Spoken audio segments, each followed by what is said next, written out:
Kapag nababasa o naririnig natin ang salitang Armageddon, ay kadalasan ang pumapasok sa isip natin ay World War III, Last Days, End Times, End of the World, Second Coming, at iba pa.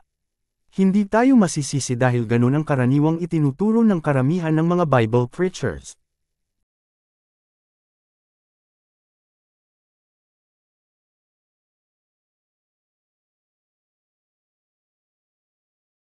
Isa na ang pinanggalingan namin na isang worldwide Christian organization na nagsasabi na ang ibig sabihin daw nito ay Armed Megiddo. Ito daw ay tungkol sa final battle na magaganap sa huling araw sa isang lugar sa Israel na tinatawag na Valley of Megiddo. Yun daw ang ibig sabihin ng Armageddon. Tama kaya? May problema sa dati na pakahulugan na Armed Megiddo na tumutukoy sa Megiddo. Basahin natin ang teksto. Mababasa ito sa Revelation chapter 16, pero ituon lang natin ang ating pansin sa verses 14 and 16. Ayon dito, ang mga spirito daw ng mga dyablo, na gumagawa ng mga himala, ay pinuntahan ng mga hari sa daigdig at ng buong mundo, upang tipunin sa pakikipagdigma sa dakilang araw ng El Shaddai. At sila ay tinipon sa isang lugar na kung tawagin sa Hebreo ay Armageddon. Ang verse 16 ang nag-iisang batayan sa Biblia ng salitang Armageddon. Ang salitang Armageddon ay nakuha natin mula sa pagkakasalin sa salitang Greek. Ang tanong, may salitang Armageddon ba sa Greek? Ang sagot, wala. Ito ay isang halimbawa ng transliteration. Narito ang sinasabi ng mga Bible Concordance. Ayon sa Englishman's Concordance, ito daw ay nagmula sa salitang Hebrew na gaya rin naman ng sinasabi sa verse 16. Ito ay binubuo ng dalawang salita, ang Har at Mag-Idan.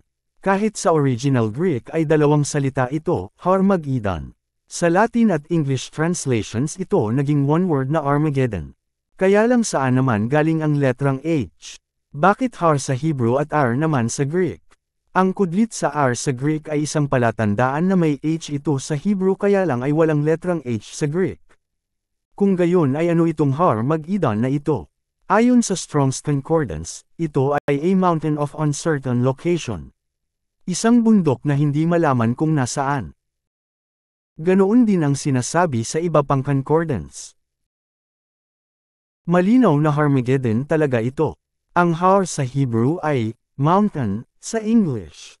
Ayon sa New American Standard o NAS Exhaustive Concordance, ito ay isang bundok na uncertain ang kinaroroonan. Malinaw na ito ay tumutukoy sa isang bundok. Ang tanong, may bundok ba na Armageddon? Ang sagot, wala, gaya ng sinasabi ng NAS. Hindi ba ito ang Megiddo? Magandang mungkahi sana yan kaya lang ay ang Megiddo sa Israel ay hindi isang bundok. Isa itong malawak na lupain na kung tawagin ay Valley of Megiddo. Kahit sa Hebrew Scriptures ay hindi inilarawan na mountain ang Megiddo kundi isang valley na ang ibig sabihin ay kapatagan. Kung gayon ay ano itong Har Mag-Idan? Mayroong bang Har Mag-Idan sa Hebrew Scriptures? Walang matatagpuan na Har Mag-Idan sa Hebrew Scriptures. Ang matatagpuan natin ay ang Har Moed.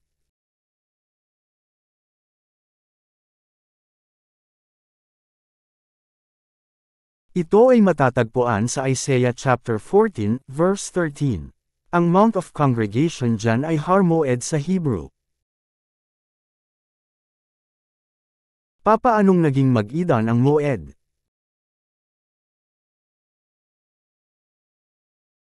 Ang Hebrew letter at words ay hindi kagaya ng modern writings na meron tayo ngayon.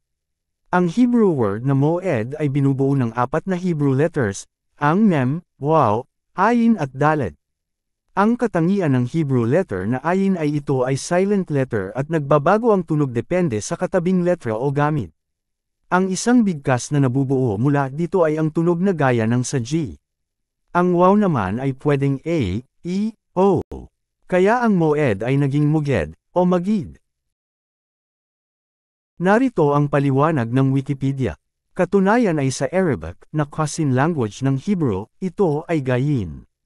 Kaya kapag pinapalitan ng G ang A o E sa Moed ay magiging Magid. Ang Magid ay maaaring bigkasan na Moged o Majed o Miged.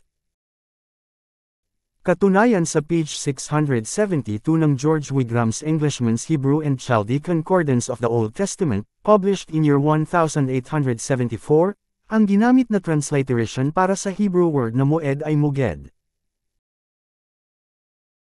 Paano naman ito naging Mag-idan? Saan galing ang on sa dulo ng magid?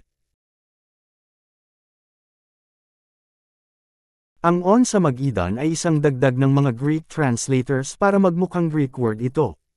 Malinaw na ang Hebrew har moed ay na-transliterate sa Greek bilang har Mag-idan.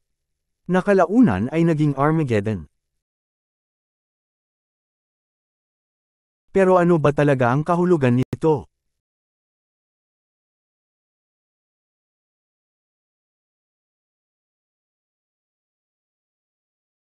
Batay sa Revelation ay magkakaroon ng digmaan dito. Malinaw na ito ay digmaan para paglabanan ang paghahari sa lupa.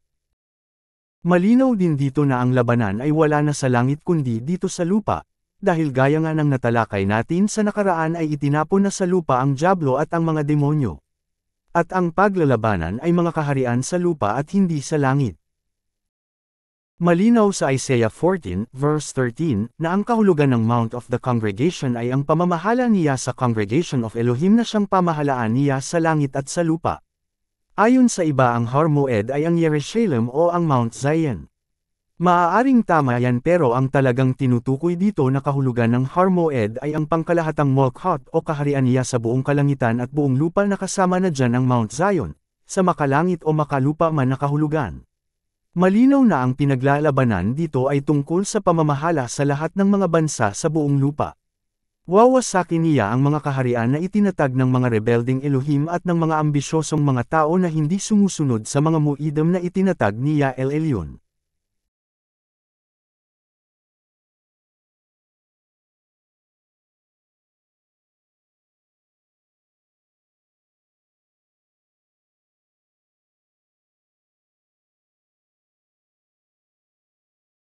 Paki-subscribe upang maging updated kayo lalo na sa mga darating pa na mga videos at announcements.